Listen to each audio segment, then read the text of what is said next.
Evangelist, Dallas and I are here to announce our next big move, biggest move we've ever made for Revival Today. Behind me is a building that will look nothing like it looks right now when we finish. We're on just under 5 acres of property that we've just finished purchasing, which is going to give us the ability to have a state-of-the-art studio. And in that studio, something I've wanted to have for a long time, which is a live studio audience. It's going to be a 500-seat building when we finish with it that'll give us the ability to touch the world with our broadcasts. This facility is going to give me the ability to do what I've really missed, which is having you in the audience to minister to personally. Obviously, you can't beat the reach of digital media. We touch the whole world every day, but we have the ability now with this to lay hands on people, pray for people that are sick, a place where you can bring people that are drug addicted, demonized, and really give them the ministry that you can't get on YouTube and Facebook. I can't wait. And then beyond that, we're going to announce the launch of Revival Today Church. We're going to hold Holy Ghost church services every Sunday morning. I'll be there most Sunday mornings. This isn't going to be like some little side project. We're going to give you and your family a place you can go that's a soul-winning church that values the presence of God, where you can get prayed for and ministered to, where there's not a critical race theory lecture or a mass and social distancing 10 minutes of no talking to anybody in the lobby. None of that. We're going to have a place where you're free and where you're free to experience the presence of God.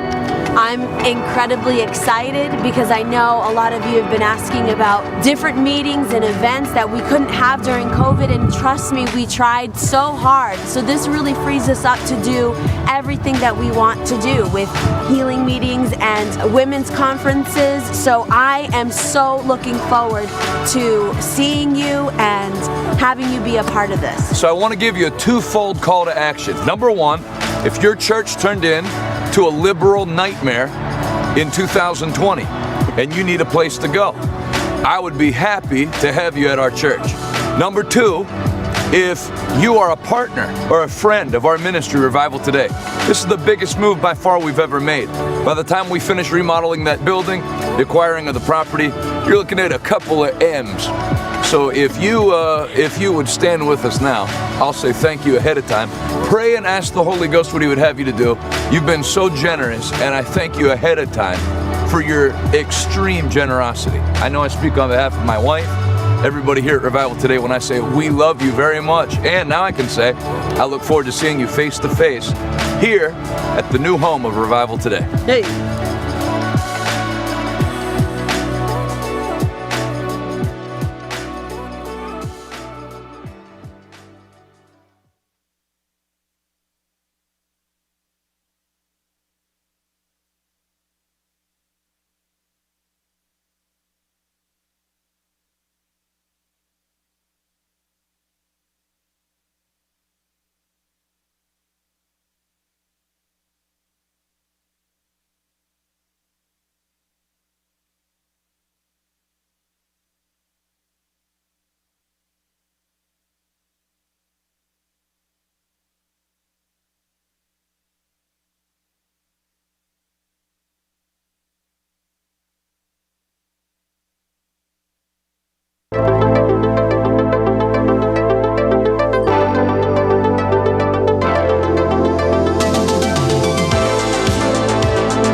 Good morning, everybody. Welcome. Yeah, give yourself a round of applause. D&D Investments, Naveed, Deborah, Logan, welcome. Check the market. Monday morning, let's take a look. Pre-market, everything was down. Let's take a quick look here, see where we're at. We're still in pre-market. And we're still down pre-market.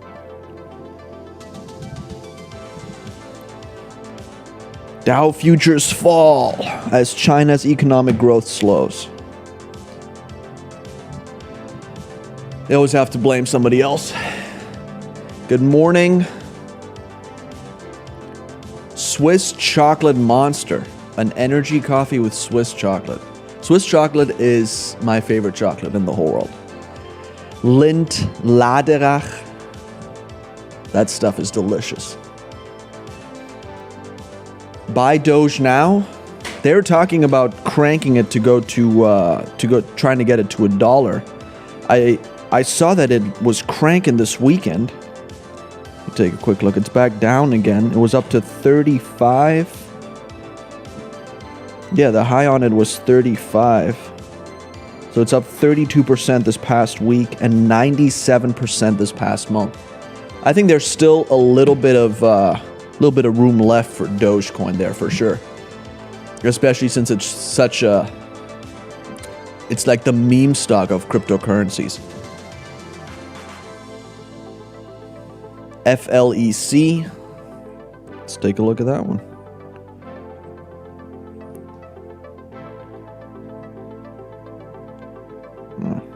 Can't pull it up.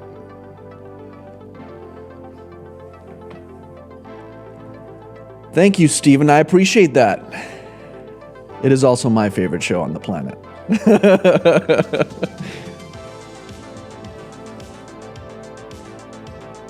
Crypto was cranking, FLGC.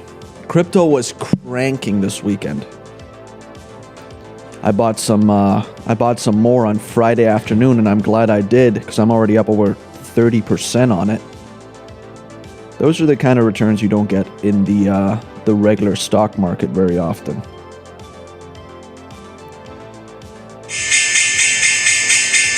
And the markets are open.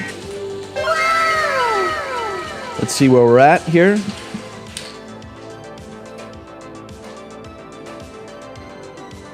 And we're down.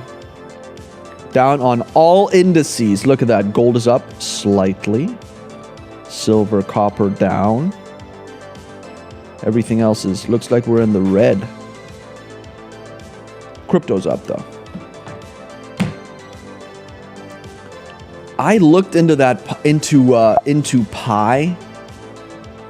The cryptocurrency, but I didn't quite trust it because it uses the power of phones. I believe that's the one where it like uses the power of phones to mine, and I don't know. It just seemed a little Bernie Madoff-y to me, if that's a word. Good morning, Michael and Kristen. Welcome.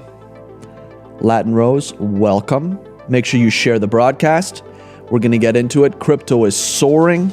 I mean, it's my crypto portfolio is looking good. Actually, on Friday, I did something contrary to my nature. I sold stock that I was up in, and I bought cryptocurrency, which felt really weird to me to do that.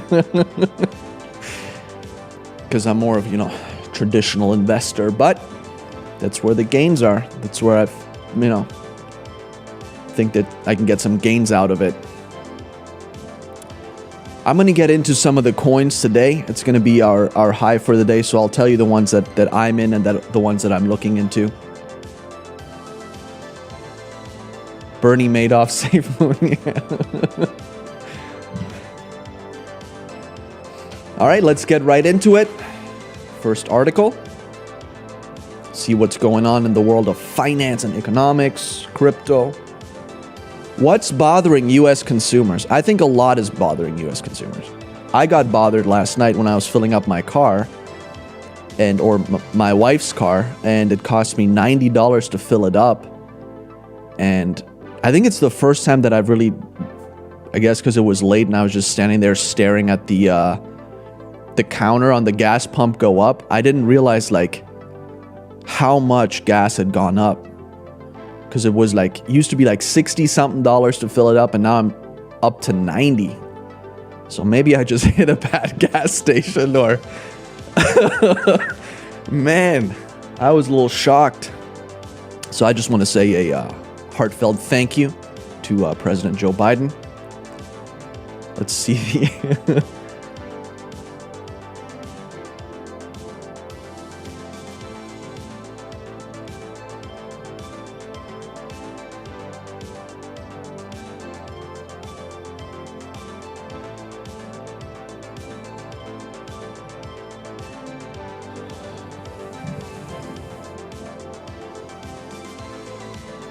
What's happening in Afghanistan is horrible, and we're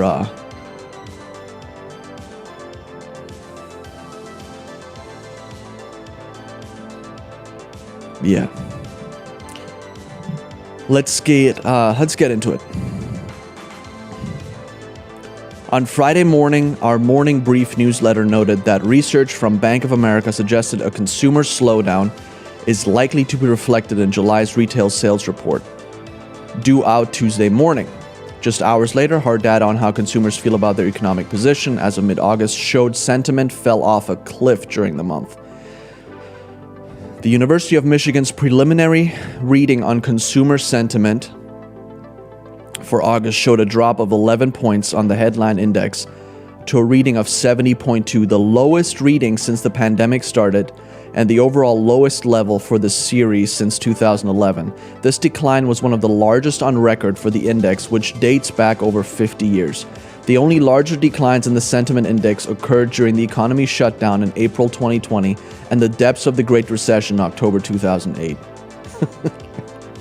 Incredible, said Richard Curtin, chief economist for the University of Michigan Survey of Consumers. Continue. The losses covered in all aspects of the economy, from personal finances to prospects for the economy, including inflation and unemployment. There's little doubt that the pandemic's resurgence due to the Delta variant has been met with a mixture of reason and emotion. Consumers have correctly reasoned that the economy's performance will be diminished over the next several months, but the extraordinary surge in negative economic assessments also reflects an emotional response, mainly from dashed hopes that the pandemic would soon end. So when we ask what is bothering consumers, Curtin's commentary suggests all of the above is an appropriate answer, even absent highly restrictive new measures related to the spread of the virus. Delayed return to office plans, mask mandates, and potentially altered travel plans all serve as reminders. Okay, whatever. People are just have enough of this. Continue. That's it. Next. Good morning, Patrick.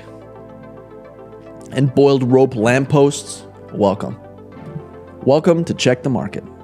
Why Walmart stock has suddenly popped ahead of earnings. I was happy about this. Walmart has been on our list of stocks to research. And ahead of earnings, it went up a little bit. We got retail earnings coming out this week. Let's see the article. The world's largest retailer sees its stock come alive again, finally. Walmart's stock has widely lagged the S&P 500 this year. 3.8% gain for Walmart versus 18% for the S&P 500 as investors fret about slowing sales and earnings growth after a big year of consumers stocking up during the height of the pandemic. Inflation in labor and transportation, and what that means to Walmart's thin profit margins hasn't aided sentiment on the stock in the market either. But shares of Walmart have interestingly tacked on nearly 6% in the last month. Pretty good gain if you're not investing in crypto. In crypto, that's like nothing. Mostly fueled in the past 2 weeks ahead of the retailer's closely watched second quarter earnings report on Tuesday. JP Morgan analyst Christopher Horvers explains the move higher in Walmart stock makes sense and is a bit overdue. I agree. Good morning, gorgeous whales. Let's continue. The general sentiment on the stock is much more positive over the past month, given its dramatic underperformance to retail and staples over the past 12 to 18 months. July trend improvement on easier compares back-to-back school and the child tax credit. And 3, the general shift towards more defensive stocks. Whether Walmart stock sustains its recent gains is obviously dependent upon how the second quarter earnings shook out and the company's guidance. Expectations for the second quarter appears to be on the bullish side of things, raising the potential for a take profits on the news type of earnings day for Walmart. My wife and I went to Walmart on Saturday, and it was crazy. You could barely walk. I don't know what, I guess everybody in Washington, Pennsylvania decided to go to Walmart at the exact same time that we did. Whisper numbers on the street expect Walmart's key U.S. business to post a same-store sales increase of 4 to 6% for the quarter. Walmart's guidance communicated a few months back call for a second quarter U.S. same-store sales gain of low single digits. All right, next.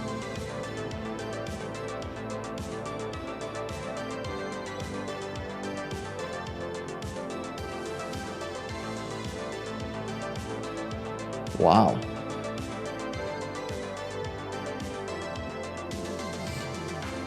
Investing in crypto. Professionals, this coin's project will revolutionize transaction approval protocols on the blockchain. Me. The logo looks cool and the name sounds professional. Bitcoin price. Oh my goodness.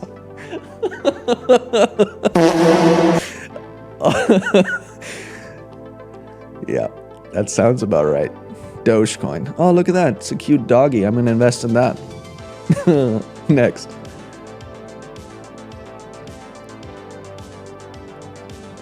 That is true. It was payday weekend. You're right. That was probably why it was so packed.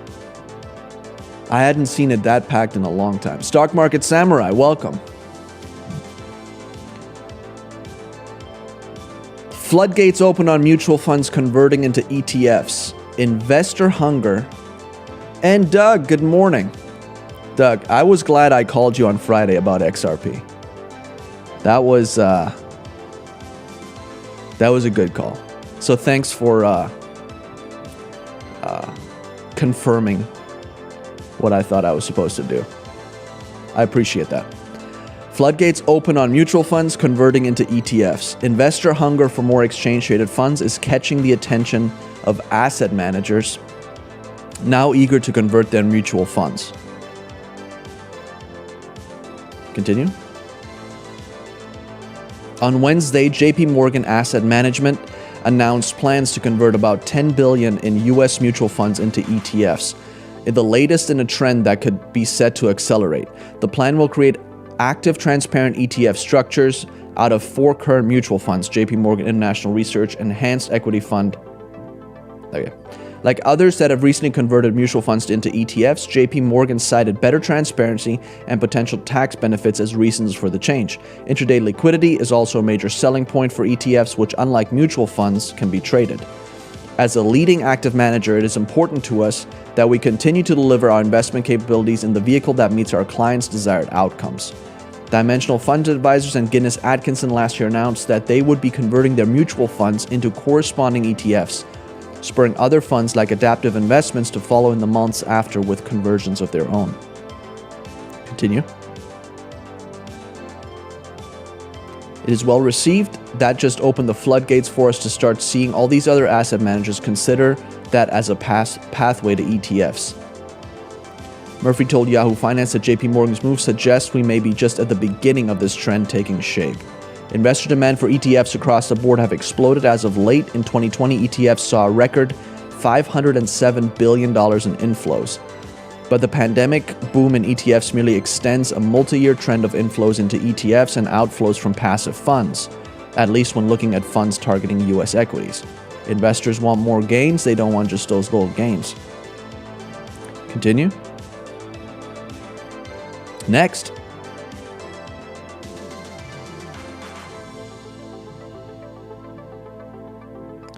That's how I felt back in May. Yep, I know how that guy feels. Continue. The Lamborghini Countach is back, and it's a hybrid. This might be one of the best looking Lamborghinis I have ever seen. I'm not a big Lamborghini fan, but this one caught my attention. Let's see, do we have a picture of it? Oh, let's see the video.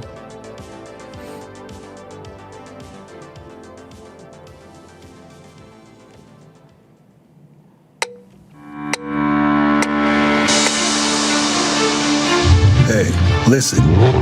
What do you hear? The roar of an engine? Or the outrageous scream of someone breaking the rules? Are these scissor doors? Or a definitive break with the past? And what about this? A headlamp showing the way? Or an invitation to open your eyes and be bold? And this is a line drawn by pencil, right? No, it's more than that. It's what we call the Countach line.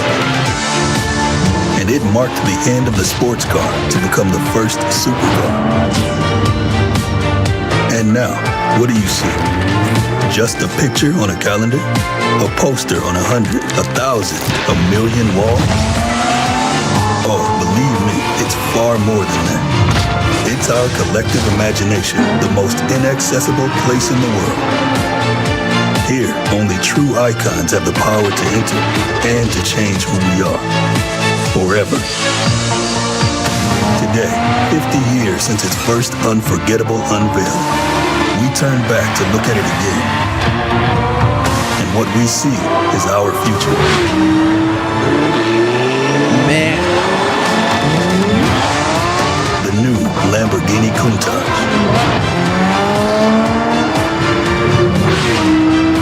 Future is our legacy. That is one sweet looking sports car. I love how they place the headlights back a little bit like that. It makes it look so iconic. And yeah, they did have the Marlboro Man do the voiceover. Was that Dave Portnoy? No. No.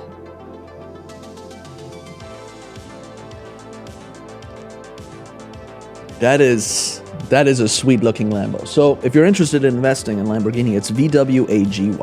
Volkswagen owns Lamborghini.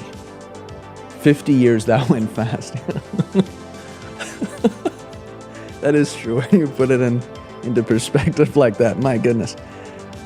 That is an iconic car coming back.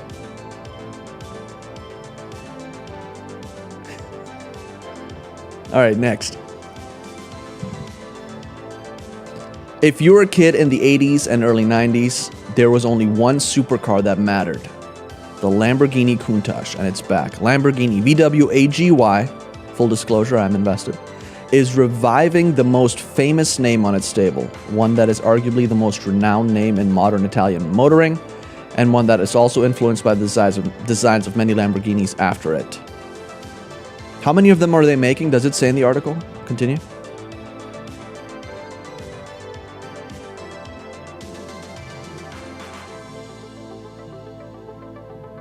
So it has a 6.5 liter V12 engine, but directly bolted onto its gearbox is a 48 volt e-motor, making the Countach a hybrid.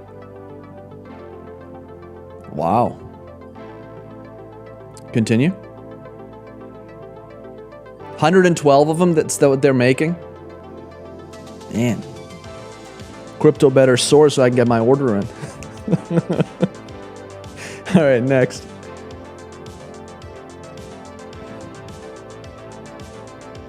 $220, look at that. So to all my fellow car fans out there, the Countach is back. There's only 112 being made, so you better get your orders in quick. They might already be sold out at this point. So just wait till one comes up at Barrett Jackson auctions. Next. Bears having a rough week in the crypto market. Look at those bears, all depressed. That's what we like to see here on Check the Market, depressed bears. Next. There's a growing support within the Fed to announce the tapering of bond purchases in September. Continue. Shifting policy views amid unexpected economic data have opened the door for the Federal Reserve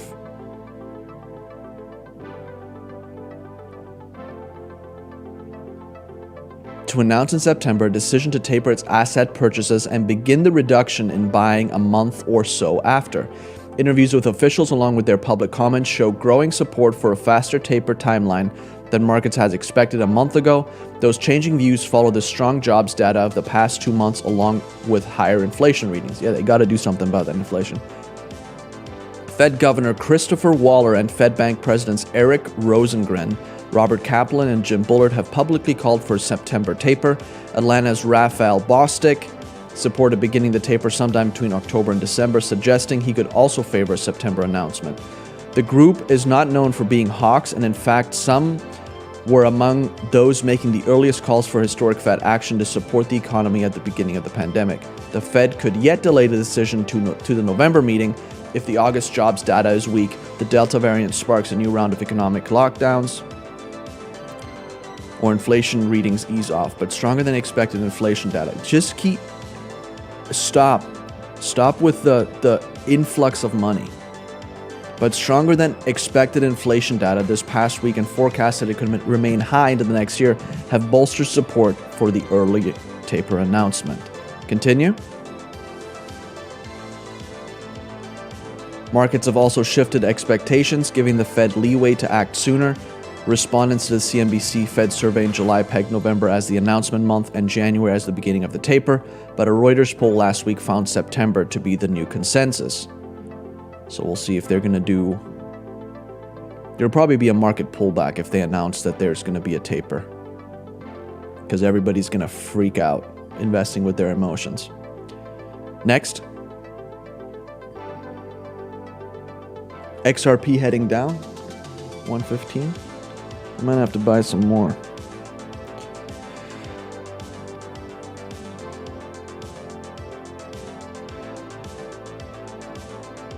XRP 124 right now. Expectations for rate hikes beginning in either late 22 or early 23 have remained almost unchanged amid all the taper talk. All right, next. No, for real, it is becoming increasingly clear that these people have cheated at Monopoly their whole childhood. Going to this store and looking at the prices. Drawing thousands. That is true. Next. Crypto market tops 2 trillion for the first time in nearly 3 months as Bitcoin rallies. See the article? On Saturday, digital coin hit 48,000, its highest level since May 17th, according to CoinDesk data. Around 8 a.m. on Monday, Bitcoin was trading at 47,484, and right now we are at Bitcoin 46,487. The Bitcoin recovery comes after it sold off heavily in June and July, even dropping below 30,000 following a record high of over 64,000 in April.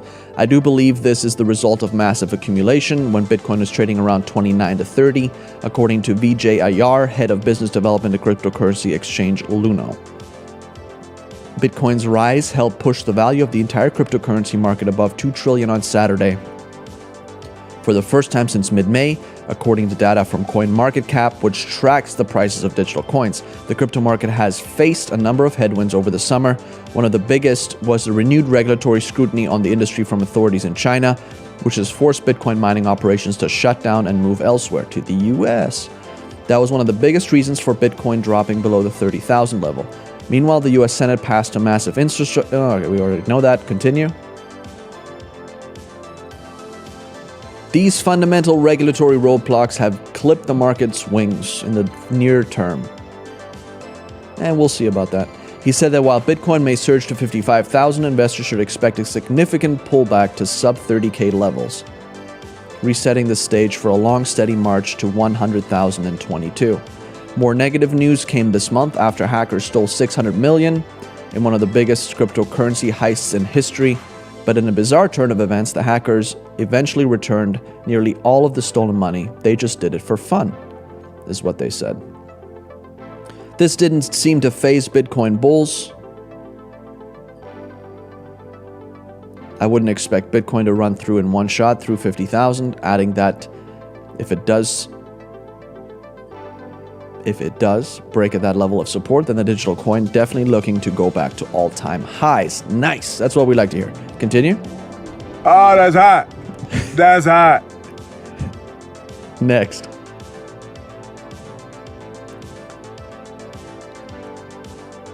The one person in the crypto group chat not contributing but buying all the tips or dips? Oh, all the tips. That is true. Biden's inflation swamps wage gains, leaving working families behind. Real wages are falling. Thank you, President Biden. Continue. President Biden's economic agenda has boosted wages, but millions of American workers are still being left behind as inflation has more than wiped out salary gains. U.S. wages grew at a 4% year-over-year pace in July, but trailed the 5.4% annual increase in inflation as measured by the Consumer Price Index, suggesting that while nominal wages are rising, real wages are falling. Call it the Biden pay cut, said Alfredo Ortiz, CEO of the Job Creators Network, a conservative U.S. advocacy group. Rapid inflation and declining real wages are the direct result of the Biden administration's historic spending that is overheating the economy and creating disincentives to work. Biden has long touted his Build Back Better economic agenda, which aims to create jobs, cut taxes, and lower costs for working families. But he's doing all of the opposite. Instead, Biden's economic agenda plans stalled job growth, raised taxes in the form of higher gasoline prices, and has eaten into the wage gains won by American families. Continue. There you have it. There's the graph. Inflation is the blue. Wages is the orange. So you got all of 17, 19, even into 20. And then January, February of 21. Look at that. Interesting. Continue. The Biden administration's $1.9 trillion American Rescue Plan, which was signed in March, sent $1,400 paychecks to most Americans, extended 300-week supplemental unemployment benefits until September, and expanded the child's tax credit. The tidal wave of money helped unleash inflation that has been absent since the 2008 financial crisis and has exacerbated a labor shortage that has made it more difficult to rectify the supply chain disruptions caused by the pandemic.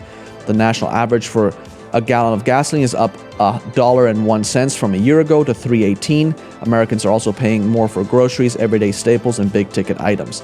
This period of higher prices comes as many Americans have chosen to stay unemployed, given the Biden administration's economic policies that allow them to make more money while remaining out of the workforce. Continue. The unemployment rate fell to 5.4% in July, down from 6.3% in January, but a record amount of jobs went unfilled last month. The prolonged jobs recovery has made it more difficult to rectify the supply chain disruptions caused by the pandemic. We're in a position where it's difficult to get caught up because you don't have people in the plants able to produce these goods and people to distribute them. The parent company of Hardee's and Carl's, Andy Puzda, the CEO. And then when you have those two things, if you go to retail stores, you don't have people to sell them. Continue. Both the Biden administration and Federal Reserve Chairman Jerome Powell say that the current period of inflation is transitory and that rising prices will recede as supply chain disruptions are remedied. A White House official reiterated that view to Fox Business on Friday. The opposite of that is true. However, Wall Street economists are concerned those predictions may be off the mark. The annual rate of inflation has seemingly peaked, but the details show a broadening out of price pressures. This indicates inflation is likely to be more persistent and pervasive than predicted by the Federal Reserve. With consumer inflation expectations also on the rise, the case for earlier policy stimulus withdrawal is building. The Federal Reserve... Continue. The more money you pour into the economy, the less each dollar's worth. Supply and demand. Interesting. Looks like nobody in the government paid attention in economics class. Continue. Yet Congress is forging ahead with more spending plans. $1 trillion bipartisan infrastructure bill sailed through the Senate earlier this week. The package would provide money for hard infrastructure projects like repairing roads and bridges. House Speaker Nancy Pelosi has pledged to hold up a vote in the lower chamber until a $3.5 trillion human infrastructure package also clears the Senate. Whatever that means. The Democrats' plan is like throwing propane on already pretty rampant fire. Continue.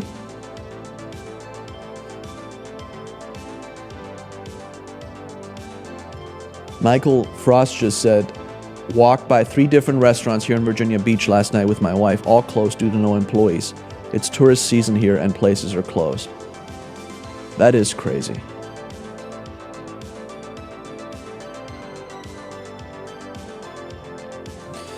My goodness. Continue.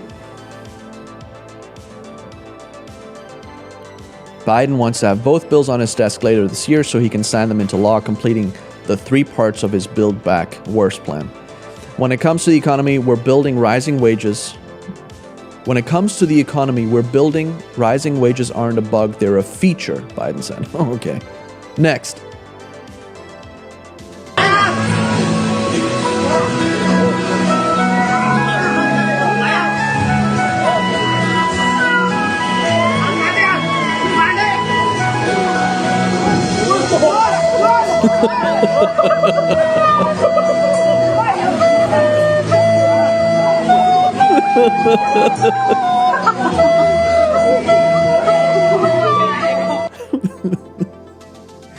Oh man, that was that was referencing a couple weeks ago when Bitcoin went up on news that Amazon was going to accept it, and then went down when they came out and said that they weren't.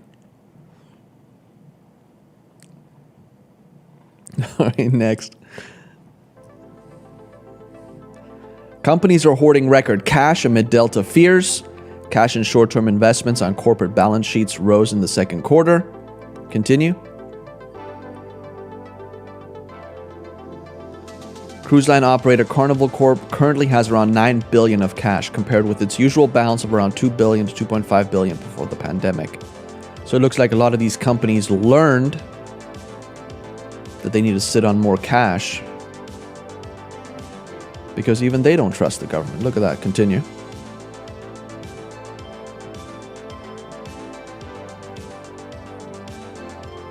Companies are sitting on a record amount of cash amid lingering uncertainty about disruptions from cash and short-term investments on corporate balance sheets globally are at an all-time high of $6.84 trillion. Man, they're sitting on a lot of cash. All right, next article.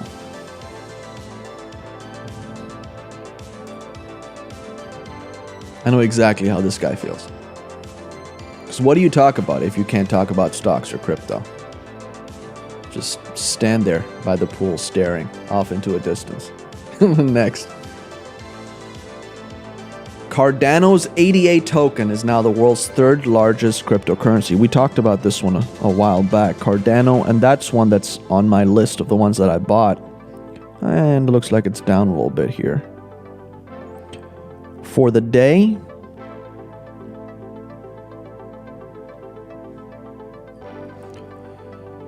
let's see the article. A little-known digital token linked to the Cardano blockchain has become the 3rd largest virtual currency in the world as network developers look to ride the boom in decentralized finance.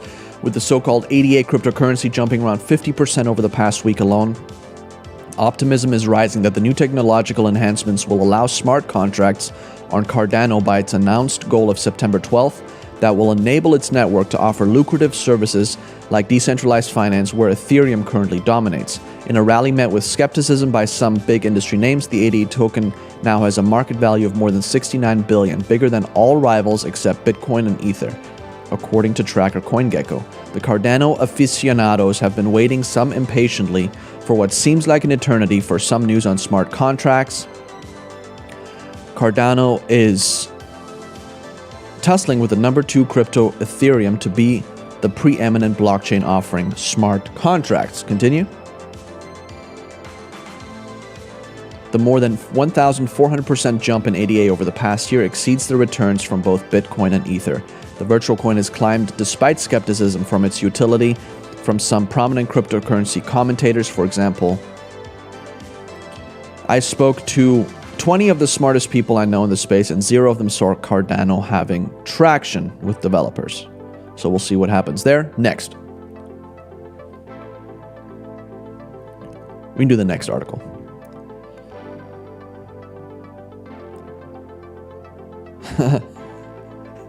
That's really what it seems like. Everyone panic sells. Let's see. Dow Jones is down almost 300 points. S&P 500 down 25. NASDAQ down 81. Next. English Premier League team features Dogecoin for 21 to 22 season. Players wear Doge logo on sleeves. I thought this was pretty cool. Let's see the article.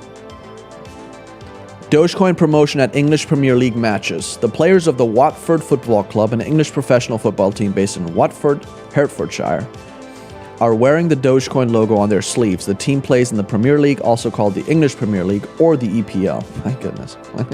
They go into such detail.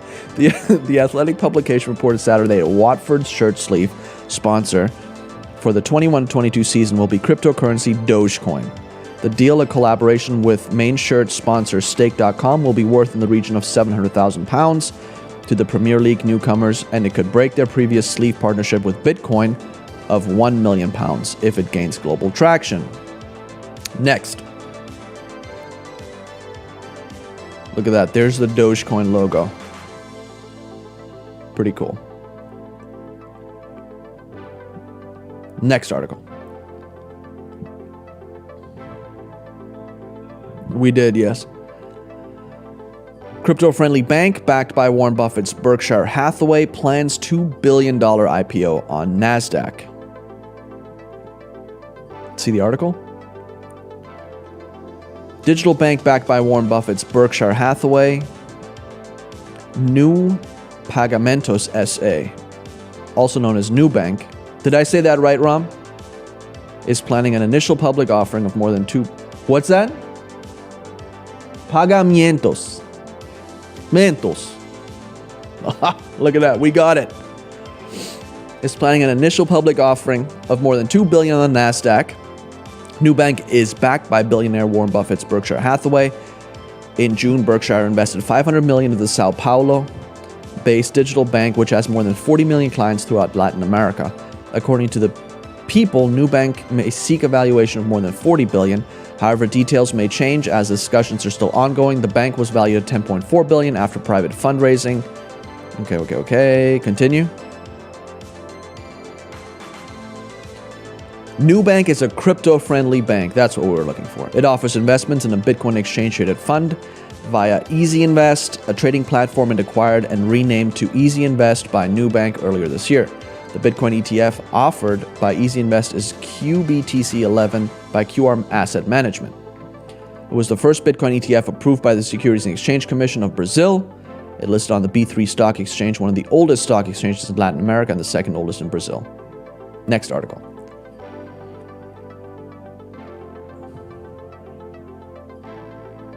Homeowners offered crypto-backed loans to finance home improvement projects.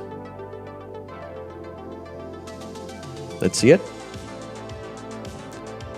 Crypto lending platform partners with construction company. Many homeowners find it hard to finance home improvement projects that would raise their living standards as they are stuck with the low liquidity of their properties. Applying for a home equity line of credit or other bank loan involves credit checks and approvals take a long time. Continue. So this crypto asset lending firm Pledge has joined forces with 247pro.com, a construction estimate and management platform, to offer cryptocurrency holders among homeowners quick access to home improvement loans they can take against their digital coins. The two companies have recently signed a partnership agreement. Pledge emphasized the deal will allow it to provide clients with an opportunity to use their crypto assets as collateral to finance their home improvement projects. Typically, homeowners will take months to get a HELOC or home improvement loans from banks. There are long loan applications to be filled out, bank-run credit checks against all borrowers. The company CEO Tony White Chan noted, further elaborating, for pledged loans can be funded in less than 30 seconds. Borrowers do not have to fill out any loan applications. We won't be doing any credit check or underwriting. Everything is automatic with smart contracts. This is very interesting, and I don't think the banks will be too happy about this. Continue. Pledge is a great crypto lending protocol. With their service, hundreds of our customers can roll out programs like remodel your kitchen with zero down to their clients.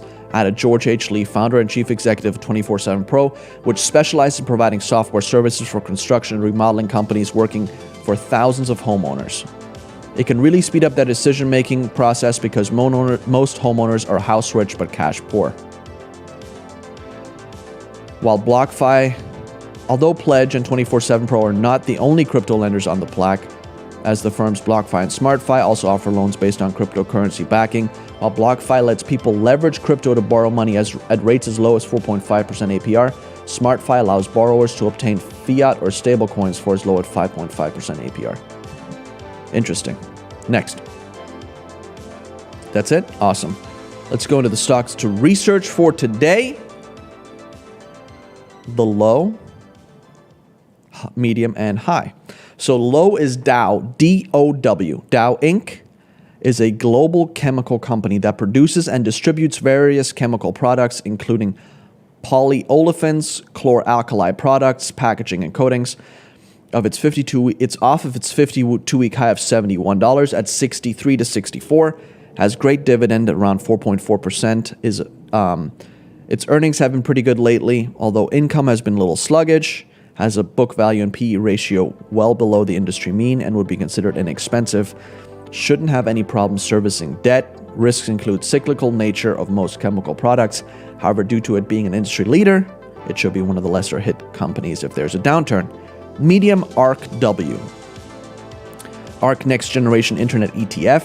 The ETF seeks long-term growth of capital. It invests under normal circumstances at least 80%.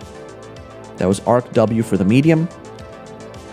80% of its assets in domestic and foreign equities that are relevant to the fund's theme of next generation internet. It has a 4-star Morningstar rating. I believe it's actually 5-star. 5-star Morningstar rating. Has had unbelievable returns at 37% annually since its inception in 2014. Obviously, that's not, sustainable. But it'll still bring you pretty good returns. The fund has pulled back from its all-time high of around 191 to about 150. It is definitely high risk, but could be a good long-term play because the internet isn't going anywhere. And now we got the high, which is also the tip of the day.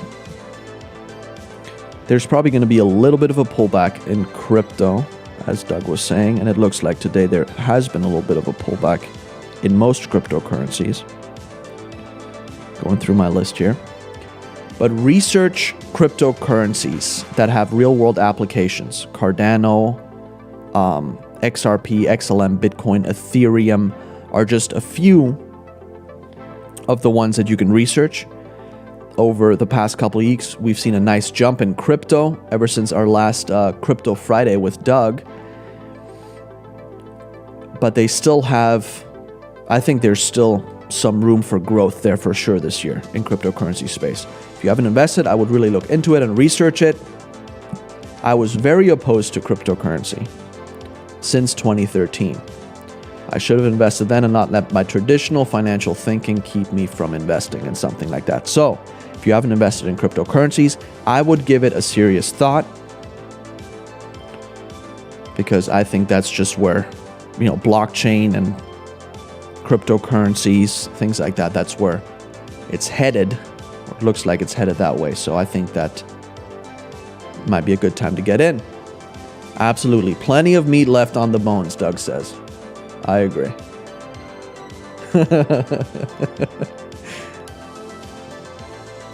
But yeah. 2013, I should have invested and I didn't. Too bad. And we didn't have a... nobody got the gift card for Friday. But we'll do another one for this Friday. I'm going to come up with a good stock, and we'll do that one. We'll start on it tomorrow, and we'll take some guesses, and then we'll see where it closes on Friday. Awesome.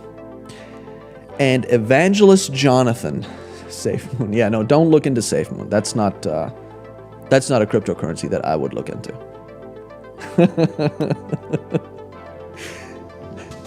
Evangelist Jonathan this weekend is going to be in Merritt Island, Florida, at Destiny Church, Friday through Saturday at 7 p.m., and then Sunday at 10:30 and 7 p.m., 700 South Courtenay Parkway, Merritt Island, Florida. So if you get a chance, make it out to those meetings at Destiny Church this weekend. And if you enjoy everything that we do here at Revival Today, why not partner with us? Become a partner, and we will send you our Check the Market shirt as a way of saying thank you for a donation of any size. And you can give #donate on Facebook, or you can go to revivaltoday.com, click the give button. You can text RT to 50155, Cash App $RT Give, Venmo at RT Give, or you can go to PayPal or revivaltoday.com/PayPal. You can also give cryptocurrencies. Let's see the cryptocurrency slide. There we go. You can donate cryptocurrencies. We take a bunch of cryptocurrencies if you scan that QR code. And then if there's any that aren't listed, you can call our office at 412-446-2332. And we'll do a manual transaction. Or you can give by check, P.O. Box 7, Revival Today, P.O. Box 7, Prosperity, Pennsylvania, 15329. And then also don't forget to claim your offer, which was the Check the Market shirt, at revivaltoday.com/offer. Or you can give us a call at 412-446-2332. I have checked out HBAR, but it's not